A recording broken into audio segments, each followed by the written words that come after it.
नमस्कार। इस वक्त मौजूद है उत्तर मध्य मुंबई, जहां पर आज इंडिया अलायंस की जो कार्यकर्ता बैठक है उसमें जो सांसद जिन्हें चुना गया है इंडिया अलायंस की तरफ से वर्षाताई गायकवाड़ वो मौजूद है। आप देख सकते हैं जो सारी पार्टियों के लोग हैं वो यहाँ पर मौजूद है और एक बड़ी तादाद में जो इंडिया अलायंस के जो कार्यकर्ता है वो भी यहाँ पे मौजूद है, क्योंकि जो आज जो लड़ाई है वो संविधान की लड़ाई है, आज देश को बचाने की लड़ाई है, शिक्षा की लड़ाई है, रोजगार की लड़ाई है। कहीं ना कहीं इसी लड़ाई को लेकर आज कांग्रेस जो पार्टी है वो आगे आई है, आम आदमी पार्टी के कार्यकर्ता हैं और मांझी जो विधायक है वो भी यहाँ पे मौजूद है। आप देख सकते हैं इंडिया अलायंस जो गठबंधन है कहीं ना कहीं बड़ी तादाद में आज यहाँ पर ये जीत का जश्न। माझ्या माता भगिनी आणि माझ्या बंधूंनो, मला सर्वप्रथम मी सुद्धा खूप वर्षापासून राजकारणामध्ये काम करते। या जिल्ह्यामध्ये सगळ्यात एक नंबरची बैठक काम करते। जेवढ्या संख्येमध्ये पुरुष आहेत तेवढ्याच संख्येमध्ये जवळपास महिला आहेत आणि ही खूप मोठी गरज आहे, कारण घराघरामध्ये पुरुषांना एक मर्यादा असते, पण महिला ते किचनमध्ये जाऊ शकतात, किचनमध्ये जाऊन बसू शकतात। तर आम्ही जातो आणि बसतो आणि मग ज्या वेळेला बसतो त्यावेळेला मग तुम्ही चर्चा करू शकता। खरं तर यावेळेचं इलेक्शन हे खूप वेगळं इलेक्शन आहे आणि म्हणूनच आज सकाळी मी हातामध्ये संविधान घेऊनच निघाले आणि हे संविधान वाचवण्यासाठीच आम्ही त्या ठिकाणी संसदेमध्ये आवाज केला। कारण मला माहिती आहे की काही लोकांनी सांगितलं की आम्ही 400च्या पुढे गेलो तर आम्ही या देशाचं संविधान बदलणार, कोणी लोकांनी सांगितलं की 50 वर्ष जुनं संविधान झालंय, काहींनी आधी मागे म्हटलं होतं की आपण गॅस बदलतो, कपडे बदलतो, तसं देशाच्या संविधानाच्या बाबतीत पण विचार केला गेला पाहिजे। ही सगळी आरएसएस आणि भाजपची मानसिकता आणि सुरुवातीपासून मानसिकता आहे, म्हणजे अरुण शौरींपासून अनुपम खेर पासून त्या काळापासून हे चालत आलेले आहे। त्यावेळी त्यांनी सांगितलं होतं की आता जुनं झालेले समुद्रात आता कायद्याचं विसर्जन केलं पाहिजे, ही त्यांची मानसिकता आहे।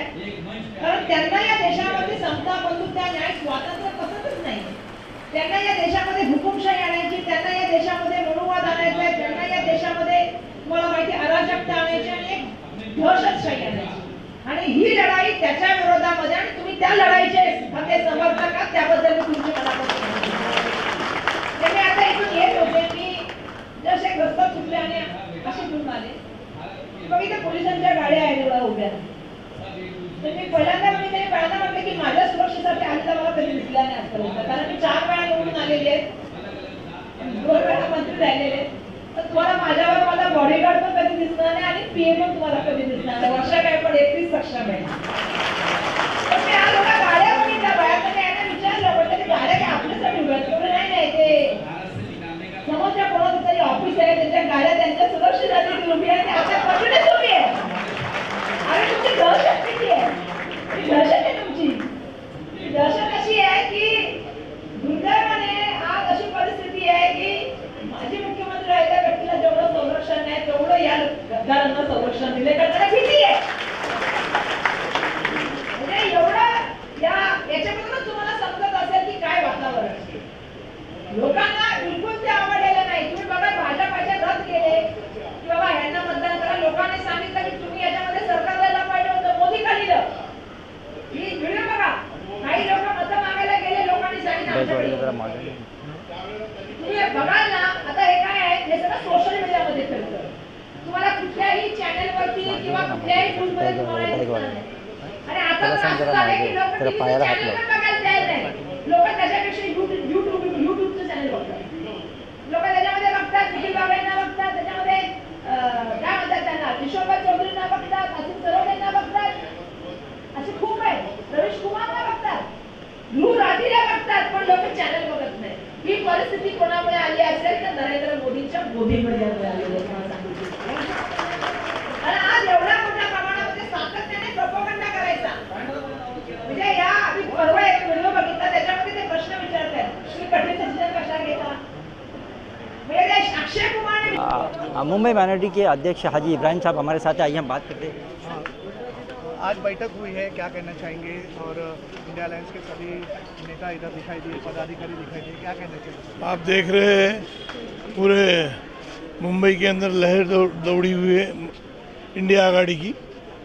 आज वर्षाताई गायकवाड़ ने अपना नॉमिनेशन फॉर्म भी भरा है, जैन से लाभ उठा हुआ था इधर, सभी मतदार संघ के मतदाता साथ में थे वोट फॉर्म भरने के लिए बहुत ही मतलब मैं समझता हूँ कि पूरे मुंबई में जो छः सीटें पूरी की पूरी सक्षम होंगी, सबसे ज़्यादा वोटों से ताई चुन के आएंगी, क्योंकि सारे मतदाता सब साथ में ताई के, कोई भाड़े से लाई हुई पब्लिक नहीं है। बेशक सही बात। और पूरे मतदाता ताई के साथ में। कुछ लोगों का ऐसा भी कहना है कि जब शिवसेना का उम्मीदवार जब हारेगा तो हम मिठाई बांटेंगे, ऐसा भी कहा गया है, क्या कहते हैं? सॉरी, जब एनडीए का उम्मीदवार जब हारेगा तो हम मिठाई बांटेंगे, ऐसा कहा गया है, क्या कहते हैं?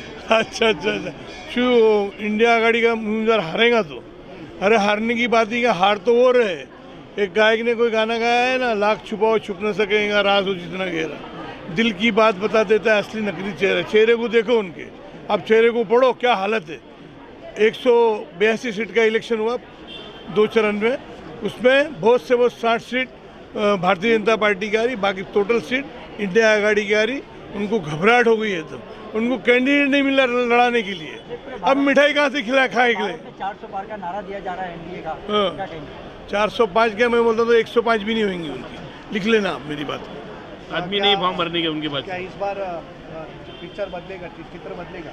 इस बार इंडिया आघाड़ी मिलके पार्लियामेंट्री हाउस में प्राइम मिनिस्टर डिक्लेयर करेंगे और पूरे देश की जनता को, सभी समाज के लोगों को न्याय देने का काम करेंगे, जो 10 साल में इन लोगों ने सताया है पूरे समाज के लोगों को।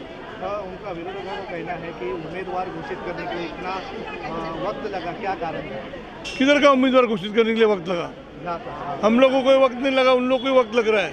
हम लोग को देख के उसके बाद में घोषित कर रहे भी। देखो ना, एक कैंडिडेट यहाँ लाया है, उज्ज्वल निकम साहब, आपके सामने है। उनका खुद का अपना घर नहीं, 20 साल से सरकार के खर्चे पे रह रहे। अब बताओ, जिसका कोई घर नहीं वैसे उम्मीदवार को जनता वोट देंगी क्या? तो बदलाव होएगा? बदलाव पूरी तरीके से होगा, 100% बदलाव होएगा।